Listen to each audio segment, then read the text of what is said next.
Pemain timnas voli putri Indonesia Megawati Hangestri Pertiwi menangis usai Red Sparks gagal juara Liga Voli Korea Selatan 2024-2025.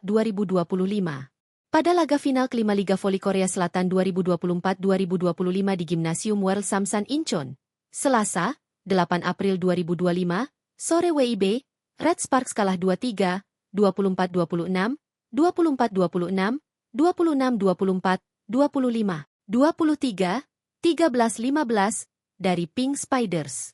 Pink Spiders pun berhasil keluar sebagai juara Liga Voli Korea musim ini. Sedangkan Red Sparks menjadi runner-up Liga Voli Korea musim ini. Setelah dipastikan gagal juara, Megawati pun tampak menangis usai pertandingan.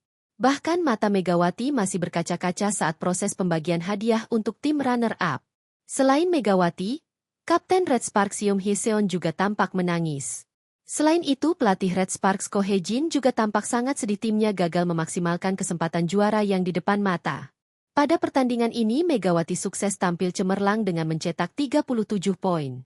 Megawati pun menjadi pemain paling banyak mencetak poin dari kedua tim dalam laga ini.